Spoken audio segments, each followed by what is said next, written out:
y'all, we're back for another What We're Watching. And so we're actually picked a show. Do you want to lean in at all, John? You're barely in the shot. So we picked a show that we really enjoy.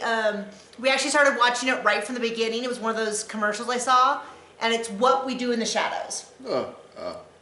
So it's about to premiere again here soon. So if you start now watching on FX in the US, or I believe that they have it available on Hulu next day, or something like that, you can probably catch up with the whole first season and then watch the second season.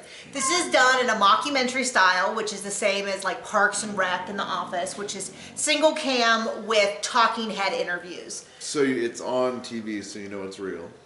Okay, so it follows four vampires and Guillermo, who is their familiar. So it's Nandor and his familiar Guillermo. He was a pillager in the Ottoman Empire, and then he was relentless. He was relentless because he never relented.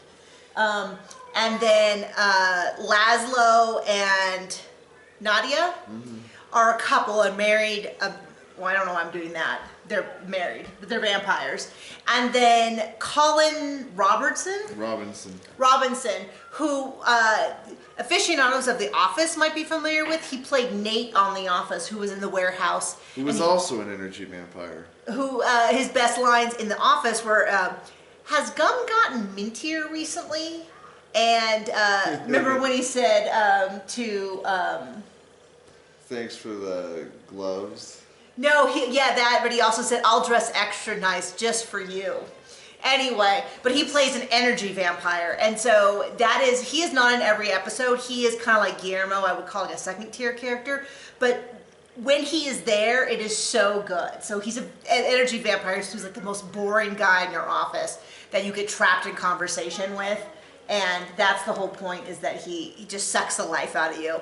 And so it's a dark comedy, both difficult to watch in terms of like it's a dark, but it has a lot of death, but it's what I would call depressing. You might, if you're an aficionado of British sitcoms, you might recognize the character because he was on IT Crowd, and I've seen her in sketch comedy. Oh, okay. Yeah. And so it's just kind of it's a fun show. I would definitely say there's a lot of like orgy jokes and sex jokes. Yeah. Not anything really explicit is shown, but I necessarily would not want my kids to watch it with you. Unless you're a really open-minded family, I guess. That's up to you. That's your call. I'm not here to tell you. But it's a show we enjoy. I'm surprised more people haven't watched it. Now, there is a movie called What We Do in the Shadows, and from what I've never seen it. Have you seen it? Did you watch any of it? It's just the end. Just the end. It's the same kind of concept, but I think the TV show, I don't know. I've heard people say they didn't like the movie.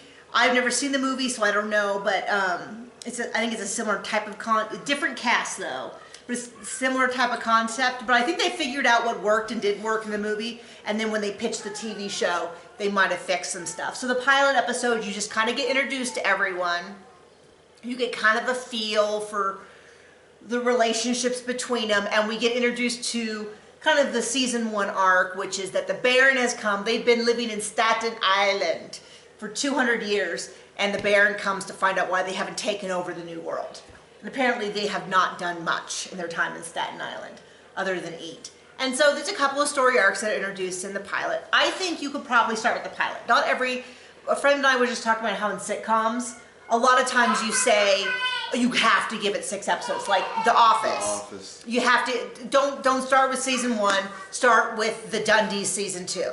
You can go back and watch season 1, there's a lot of great setup, but you don't really know what you're getting. The same with Parks and Rec, start with season 2. 30 Rock I think is pretty good. I like the season 1s, but a lot of times you'll encounter people that'll say, oh, you have to give it.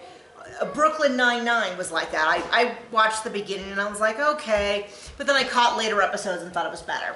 So that is our suggestion for if you are looking for a show to binge watch. This is perfect because you can sit down and watch the whole show probably in 4 or 5 hours.